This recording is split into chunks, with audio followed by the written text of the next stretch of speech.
ఇది కేవలం సమాచారంగా మాత్రమే భావించండి. వైద్య నిపుణులను సంప్రదించండి. మనకి కంటామినేట్ ఫుడ్స్‌కి దానికి రిలేటెడ్ ఫుడ్ ఇన్స్‌పెక్టర్స్ వాళ్ళందరూ ఉంటారు కదా మేడం. ఇట్లాంటి వాటికి ఒక ఏజెన్సీ ఉంది కదా మేడం మనకు. అది కాక పోలీస్ వాళ్ళకి ఇది మీరు కంప్లైంట్ ఏమైనా ఇచ్చే ఆలోచనలో ఉన్నారు? యాక్చువల్గా ఇవ్వచ్చు మనం, ఎందుకంటే ఇప్పుడు ఈ కంపెనీ వాళ్ళు గవర్నమెంట్కి వ్యతిరేకంగా మార్కెట్ చేస్తున్నారు కదా రూల్కి. సో కావాలంటే మనం ఎఫ్ఐఆర్ లాడ్జ్ చేయొచ్చు. కానీ ఏమైపోతుందంటే నేను ఒక్కదాన్నే అయిపోయాను. మేజర్ మెడికల్ ఒక్కదానంటే ప్రజలు ఉన్నారు, జర్నలిస్ట్ ఉన్నారు సపోర్ట్కి, కొంతమంది సోషల్ మీడియా మీద ఉన్న doctors, podcasters, few resident organisations. అసలు మెయిన్ ఆర్గనైజేషన్స్ ఏంటి? Indian medical association, Indian academy of paediatrics, నాకు సంబంధించినంత వరకు వాళ్ళు టేకప్ చేయాల్సింది. నేను సింగిల్ హ్యాండెడ్గా, తర్వాత నెమ్మదిగా ఎండోక్రైన్ సొసైటీ ఆఫ్ ఇండియా సపోర్ట్కి వచ్చింది. ఓకే, తర్వాత విమెన్ పీడియాట్రిషియన్స్ ఫోరం వచ్చింది, కానీ ఇప్పుడు వాళ్ళు కూడా కొంచెం బ్యాక్అవుట్ అయిపోయారు. సో ఎండోక్రైన్ సొసైటీ మట్టుకు ఈసారి నోటీస్ ఇచ్చినప్పుడు కూడా నా వెనకాలే నిలబడింది. విమెన్ పీడియాట్రిషియన్స్ ఫోరం మరి ఐఏపీ ప్రెషర్ వల్ల ఏదో వాళ్ళు బ్యాక్అవుట్ అయిపోయారు. సో తర్వాత ఫైమా ఆర్గనైజేషన్ రెసిడెంట్ డాక్టర్స్ది వాళ్ళు ముందు సపోర్ట్ ఇచ్చారు. తర్వాత వాళ్ళకి వాళ్ళు ఈ కంపెనీ వాళ్ళు ఫోన్ చేశాక వాళ్ళు సైలెంట్ అయిపోయారు. అంటే మీకు ఏమైనా థ్రెటనింగ్ కాల్స్ అట్లా ఏమైనా వచ్చాయా మేడం? నాకు డైరెక్ట్ ఎప్పుడు ఉండదు, బట్ మిగతా కంపెనీస్ చూపించినప్పుడు ఎప్పుడు నాకేమి మెసేజ్లు రావు. కానీ ఈ కంపెనీకి సంబంధించి ఏం చూపించినా కంపల్సరీగా ఆ పోస్ట్ కింద మెసేజ్లు అయినా లేదా డిఎం అయినా ఏమని ఉంటాయి మేడం? ఏమన్నా నాకు గుర్తున్నాయి చెప్తా, రెండే గుర్తున్నాయి, మిగతా ఇంకా వదిలేసేదాన్ని. నీ మీద ఎంత టర్మ్ ఇన్సూరెన్స్ ఉందని అడిగారు. మీకు తెలుసు కదా టర్మ్ ఇన్సూరెన్స్ అంటే మనం చనిపోయాక మన వాళ్ళకి వస్తుంది. తర్వాత మన దేశంలో మంచాన్ని చంపేస్తారు, నీకు తెలీదా అని.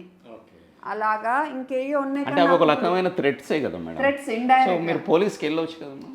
ఈసారి నుంచి ఇంకా అదే అనుకుంటున్నాను, సైబర్ క్రైమ్కి రిపోర్ట్ చేస్తా. ఈసారి నుంచి ఎవరన్నా అలాగా పెట్టిన దుర్భాషలాడిన, నీకు సిప్లా కంపెనీ ఎంత డబ్బులు ఇచ్చింది, నీకు రెడ్డి ల్యాబ్స్ ఎంత ఇస్తున్నారు, నీకు ఎఫ్డిసి వాళ్ళే నీ ఇంటిని పోషిస్తున్నారా, ఎఫ్డిసి అంటే ఈ కంపెనీ వాళ్ళు, వీళ్ళే నిన్ను పోషిస్తున్నారా, ఎఫ్డిసి లిమిటెడ్, ఇలాగా ఎఫ్డిసి ఇలా పెడతారనమాట. అంటే మనల్ని మోరల్గా డౌన్ చేయాలి.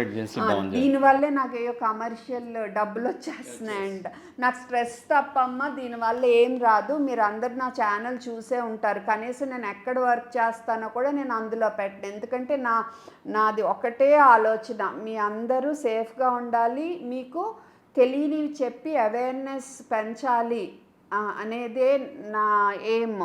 మీరు నా యూట్యూబ్ ఛానల్ చూసినా అది సోషల్ ఛానల్ అని ఉంటుంది, అది కమర్షియల్ ఛానల్ కాదు. అందుకే మీకు అడ్వర్టైజ్మెంట్లు రావు అని నాకు టైం దొరక్క నేను అందులో పెట్టలేక కూడా పోతున్నా. ట్విట్టర్లో కానీ ఎక్కడ ఏదో కష్టపడి ఇన్స్టాగ్రామ్లో మటుకు పెట్టగలుగుతున్నాను. సో అది ఎక్కడ డబ్బులు వస్తాయి ఇన్స్టాగ్రామ్లో, వీటిలో మీరు ఏదైనా కంపెనీకి ఎండార్స్మెంట్ చేస్తే వస్తాయి. నేను చేయను. మీరు నా ఛానల్ మీరు చూస్తారు, నేను ఏ కంపెనీకి అడ్వర్టైజ్మెంట్లు చేయను.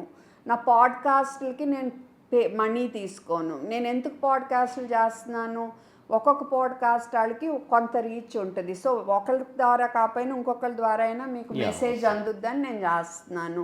సో ఇక్కడ నాకు డబ్బులు ఎక్కడ వస్తున్నాయి, నా మీద ఏంటంటే పంపిన నోటీస్లో మీరు డబ్బుల కోసం చేస్తున్నారు, వేరే కంపెనీ వాళ్ళు మీతో చేపిస్తున్నారు, మీరు వ్యూస్ కోసం చేస్తున్నారు, ఇలాంటి లీగల్ నోటీస్ పంపారనమాట. మీ పోస్టులన్నీ తీయకపోతే, ఈ కంపెనీ వాళ్ళు పంపారు నాకు, మీ పోస్టులన్నీ తీయకపోతే మీ మీద డెఫమేషన్ కేసు పెడతాము.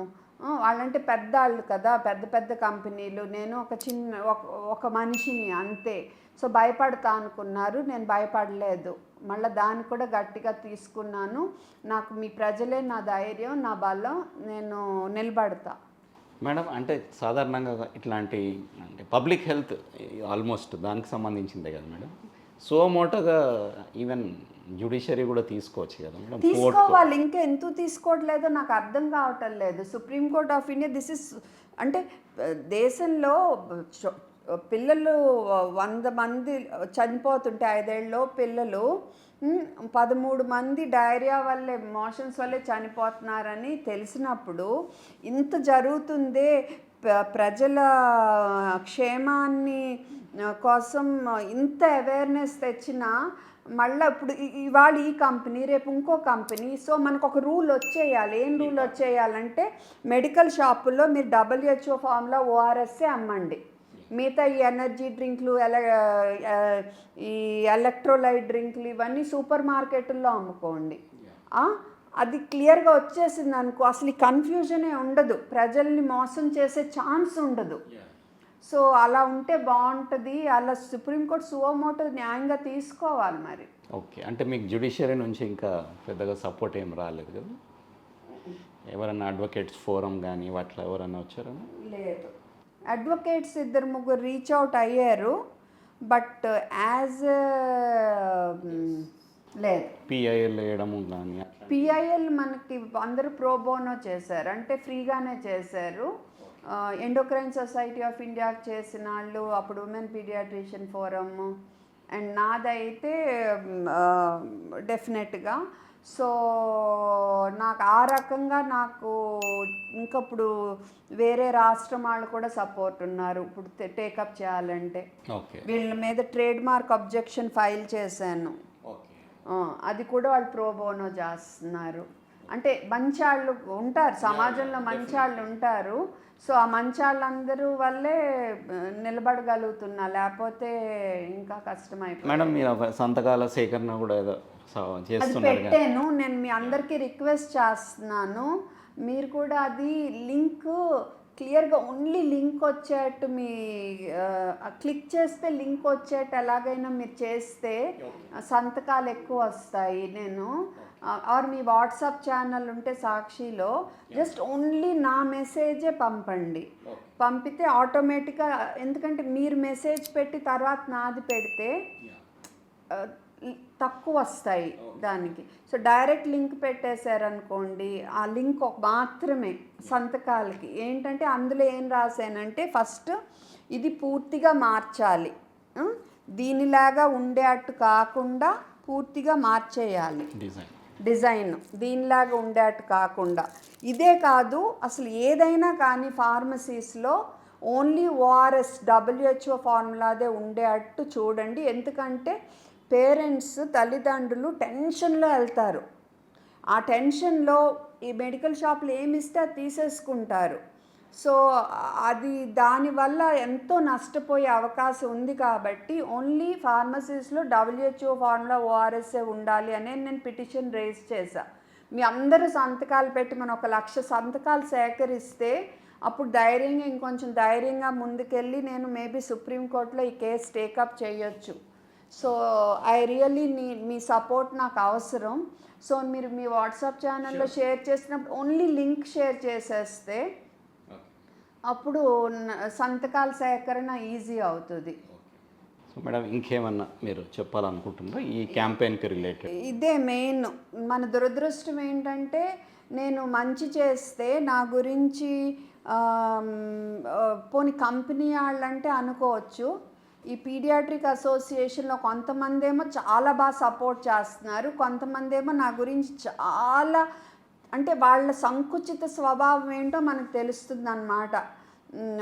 ఎవరనుకుంటారు, ఏంటి ఇది ERZL కదా, ఇది ORSL లాగా ఏమాత్రం లేదు, నువ్వు ఊరికే పబ్లిసిటీ కోసం చేస్తున్నావు అంటున్నారు.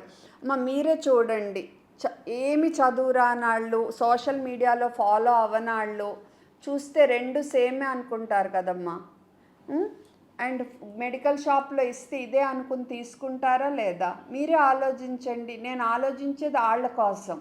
ఓకే, అలా అంటమే కాకుండా ఎంత చిన్నగా మాట్లాడుతున్నారంటే, సోషల్ మీడియాలో డబ్బులు వస్తాయి అందుకనే అది చేస్తుంది అంటారు. నాకేం డబ్బులు వస్తే, మీకు ఇందా చెప్పా కదా, డబ్బులు ఏం రావు మాకు సోషల్ మీడియాలో. ఇంకా చెప్పాలంటే నా వీడియోలకి వీళ్ళు కొంచెం అవన్నీ చేసే వాళ్ళకి ఏమన్నా మనీ ఇవ్వాల్సి వస్తుంది. కొంతమంది అవి కూడా నాకు ఇప్పుడు ఫ్రీగా చేస్తున్నారు. అండ్ ఇంకా ఏం మాట్లాడుతున్నారంటే, ఏంటి వీళ్ళ బ్రదర్ లాయర్ ఏమి నష్టపోయేది ఏం లేదు, మా బ్రదర్ కాదు నా కేసు చేస్తుంది. ఫస్ట్ ఆఫ్ ఆల్ అది క్లియర్గా చెప్పదలుచుకున్నాను. సో ఇలా ఇష్టం వచ్చినట్టు మాట్లాడుతున్నారు, కానీ నన్ను డిమారలైజ్ చేయలేరు మీరు. ఎందుకంటే నేను గట్టి మనిషిని, మొండి మనిషిని. నేను ఇది సాల్వ్ చేసే వరకు మన దేశంలో బిడ్డలందరూ క్షేమంగా ఉన్నారు. వాళ్ళు రాంగ్ డ్రింక్స్ పేరెంట్స్ వాళ్ళకి ఇవ్వట్లేదు, ముఖ్యంగా లూజ్ మోషన్స్ అప్పుడు, జ్వరాలప్పుడు, ఎండ దెబ్బ తగిలినప్పుడు అనేది వచ్చే వరకు నాకు కుదిరినంత వరకు నేను ఫైట్ చేస్తాను. సాక్షి టీవీ ప్రసారాలను నిలిపివేయటం చట్టరీత్యా నేరం. సాక్షి టీవీ ప్రసారాల కోసం మీ స్థానిక కేబుల్ ఆపరేటర్ను వెంటనే సంప్రదించండి.